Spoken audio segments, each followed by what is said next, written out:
नमस्कार, मी engineer Akshay Katkar, founder and director Ramesh group. मित्रांनो, आज आलो आपण एका नवीन साईटवरती. या ठिकाणी तुम्ही बघताय की फुटिंगचं इथं कास्टिंग झालेलं दिसतंय, फुटिंगची भराई झालेली दिसते. तर तुम्ही जेव्हा आता या फुटिंगकडे एक लक्ष द्या. तुम्ही बघा, या ठिकाणी चारही साईडने याला प्लेट लावलेल्या आहेत आणि आपल्याला याला प्लाय पण लावतात. पण अनेक ठिकाणी काय होतं की याला प्लाय न लावता किंवा प्लेट न लावता डायरेक्ट फुटिंग भरलं जाते. सगळ्यात मोठं नुकसान आपलं असं होतं की याच्यामध्ये जे मटेरियल आहे ते मटेरियल आपलं विनाकारण वाया जातं. ज्यावेळेस स्टील आणि माती एकामेकाला घासल्यानंतर त्यावेळेस त्याच्यावरती गंध चढतो, जेणेकरून त्याच्यातली स्ट्रेंथ, त्याच्यातली क्षमता कमी होते.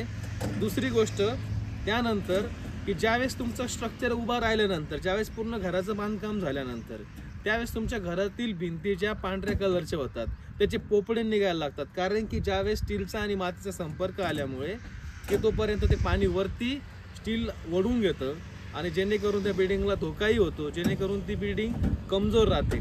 म्हणून अशा प्रकारे ही काळजी घेतली पाहिजे की ज्यावेळेस फुटिंग भरताना अनेक कॉन्ट्रॅक्टर लोक ही चुका करतात. त्यावेळेस तुम्ही गट्ट्यांची साईजही मोठी घेतली पाहिजे.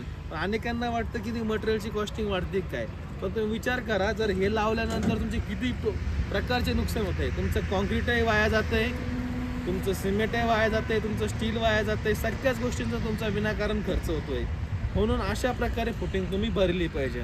तर थँक्यू सो मच.